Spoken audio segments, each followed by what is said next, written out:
Korean Mafia lovers. The rhythm of bare feet striking hardwood shouldn't have made Taejin Park pause mid-stride. As the head of one of Los Angeles's most powerful Korean crime families, he'd witnessed every variation of human conflict. But this sound carried something different, something impossible. His 5-year-old daughter Yuna, who hadn't laughed or played since that terrible night 8 months ago when armed men invaded their sanctuary, was making noise that wasn't crying. Taejin moved toward the garden entrance, anticipating the usual sight of his daughter sitting motionless among her coloring books. What he discovered instead defied every assumption he'd made about their shattered lives. Yuna stood in a fighting stance, her small frame mimicking the graceful movements of their new housekeeper, Sandra Okoye. The woman from Nigeria counted steadily in Korean, her own posture demonstrating years of martial arts training, her body flowing with natural athleticism.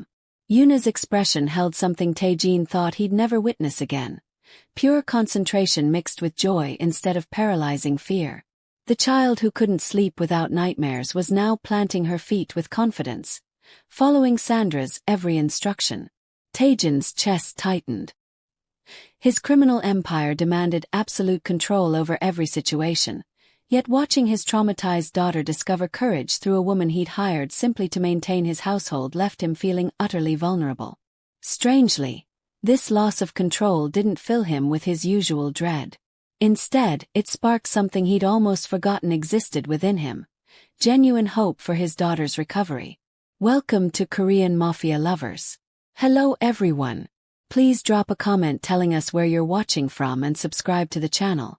Your support means everything as we bring you these compelling stories. Sandra Okoye smoothed down her crisp uniform before walking through the massive iron gates surrounding the park residence. The estate stretched before her like something from a Hollywood fantasy, gleaming marble, floor-to-ceiling windows, and architectural grandeur perched high above Los Angeles. She'd worked in affluent homes back in Lagos before moving to California, but nothing compared to this fortress of wealth and secrecy hidden in the Hollywood Hills. The job advertisement had been refreshingly straightforward. Private housekeeper position available. Confidentiality essential.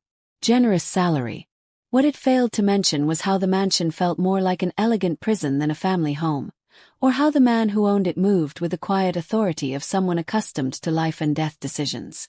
Taejin Park possessed the kind of devastating handsomeness that made rational women forget their better judgment.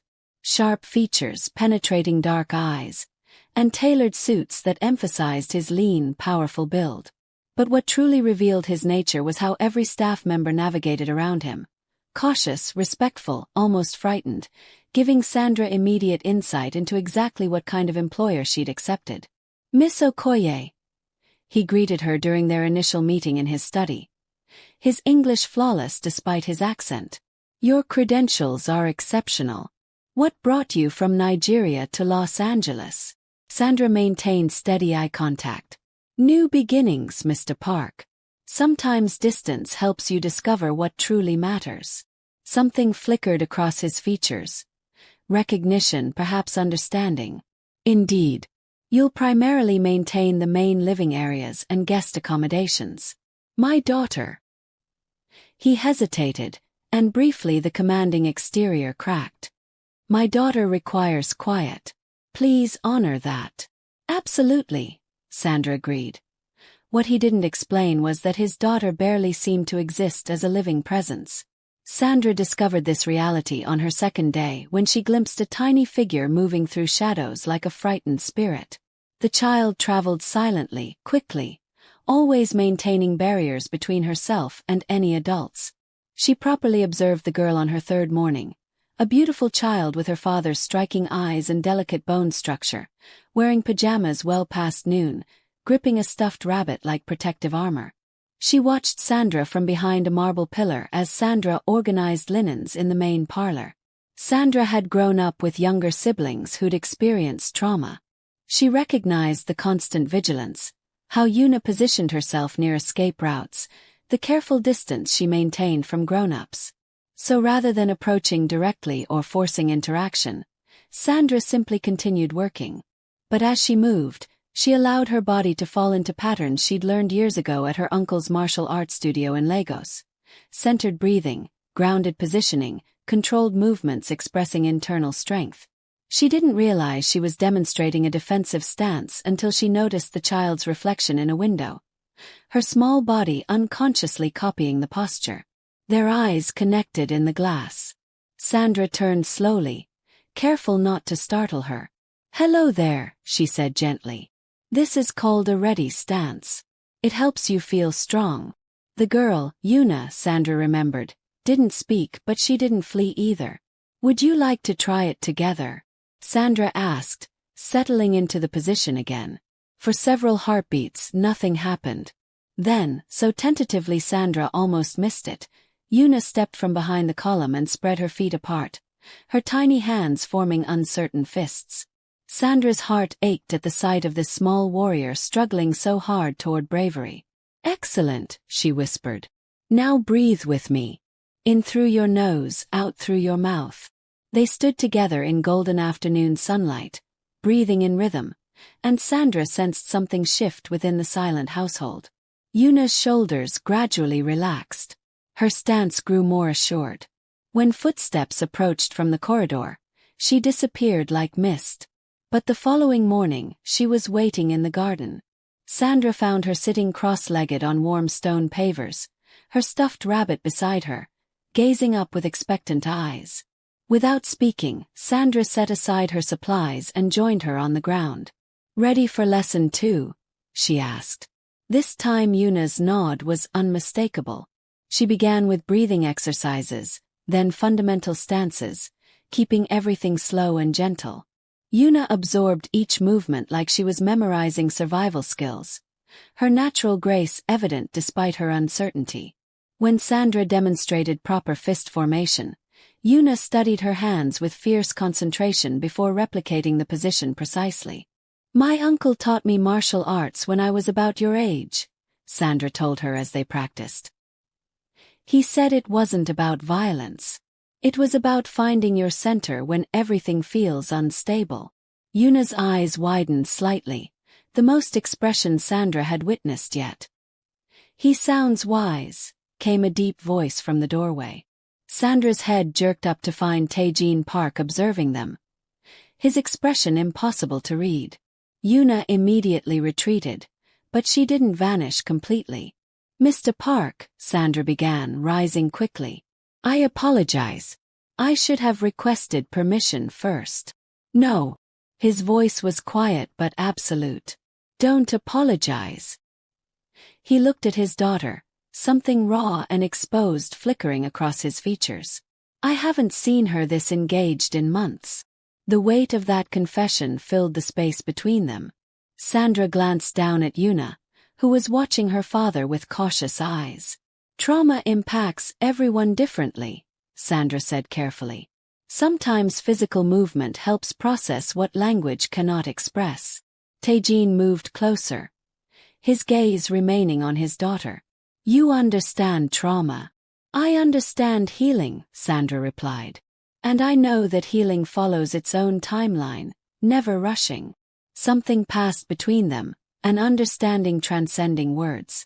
Tae-jin crouched beside Yuna, his movements deliberately slow and non-threatening. "What do you think, Yuna?" he asked in Korean, then switched to English. "Would you like Miss Sandra to continue teaching you?"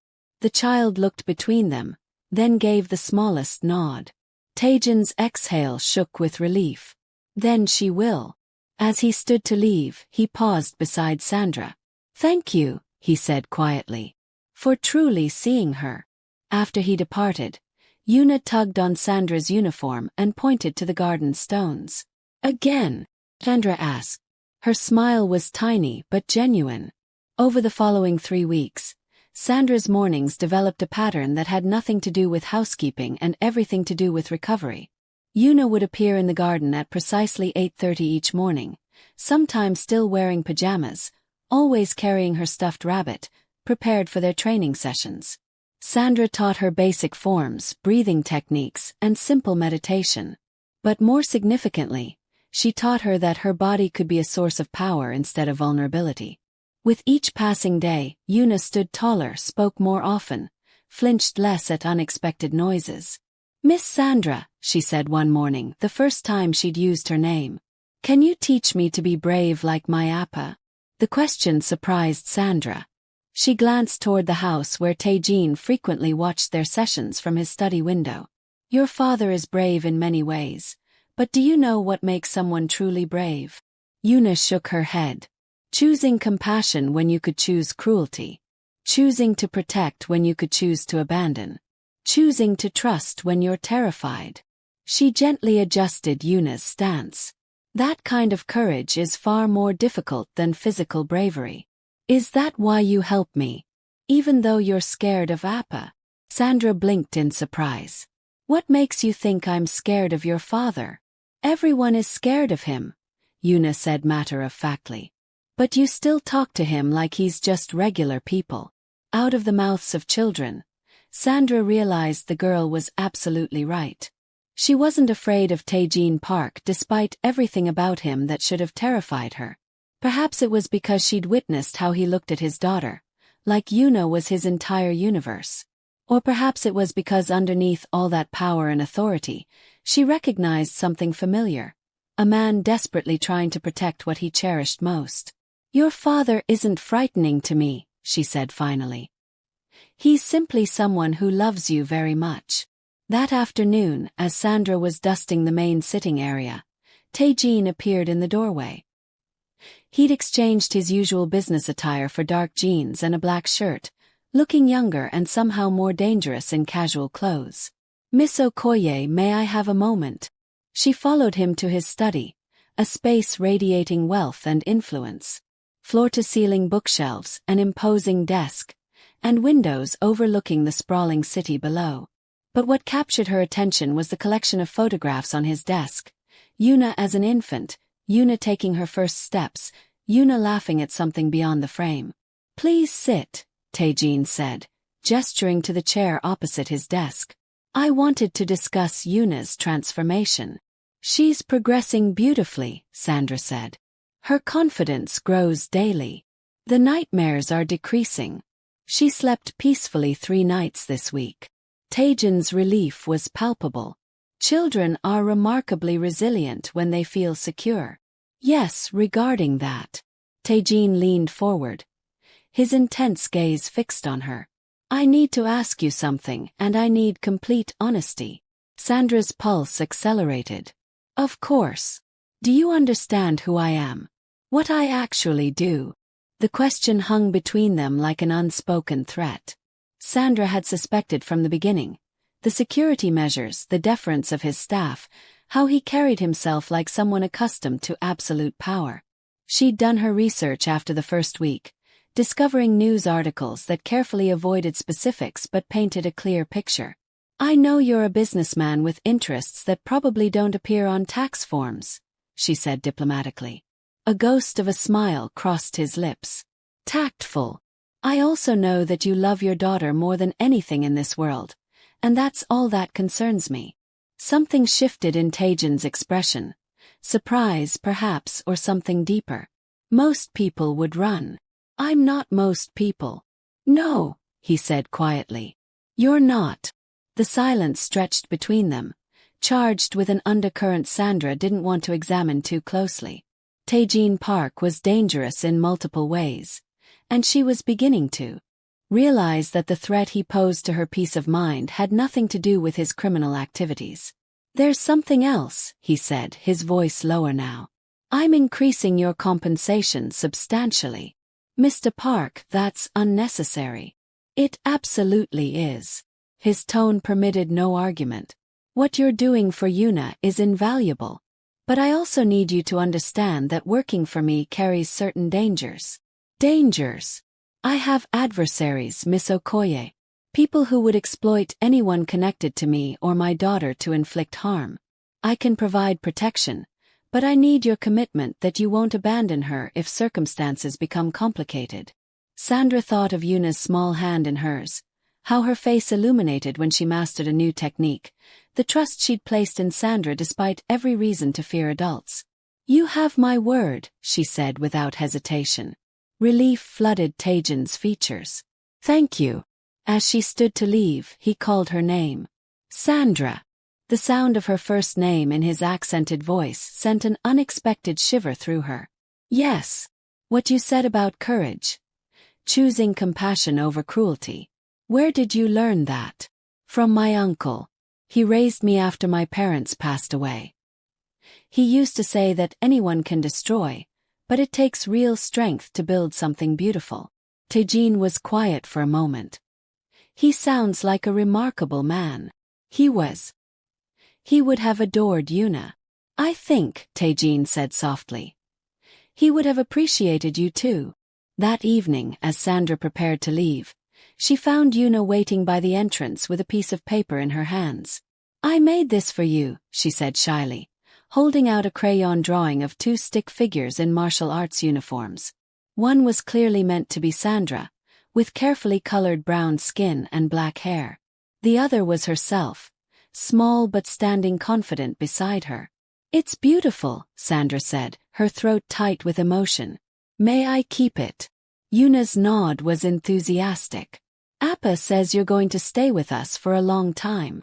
As long as you want me to. Forever." The innocent question struck her like a physical blow. Forever, as if it were that simple. As if the growing feelings she was developing for both the child and her father could ever lead somewhere permanent. "We'll see," she said gently. "But I'm not going anywhere soon." As she drove to her small apartment, Sandra tried to ignore the voice warning her that she was becoming too attached, too invested in a situation that could only end in heartbreak. But when she looked at Yuna's drawing on her passenger seat, she realized it was already too late. She was falling in love with both of them. 4 weeks into their routine, everything changed on a Wednesday morning when Yuna didn't appear for their training session. Sandra waited in the garden for 30 minutes before venturing inside to search for her. She found her in her bedroom, curled up inside her closet with her stuffed rabbit trembling. "Hey, little warrior," she said softly, crouching outside the closet. "What's wrong?" "Bad dreams returned," Yuna whispered. "The scary men, they were here again." Sandra's heart clenched. "Oh, sweetheart. It was just a dream. You're completely safe. But what if they come back for real? What if they hurt you too?" The fear in her voice broke something inside Sandra. She extended her hand. "Can I sit with you?" Yuna nodded, shifting to make room in the cramped space. Sandra squeezed into the closet beside her, wrapping her arms around the small body. "Listen to me," she said firmly. "Your father would never allow anyone to hurt you, and neither would I." "But you're just a housekeeper," Yuna said, not unkindly. "The scary men have weapons." Sandra was quiet for a moment, weighing her words carefully. "Can I tell you a secret?" Yuna nodded against her shoulder. "I wasn't always a housekeeper. Before I came here I worked in security. I know how to protect people." It wasn't entirely accurate. She'd worked security at a shopping center in Lagos for 8 months, but the confidence in her voice seemed to comfort Yuna. "Really? Really? And your father?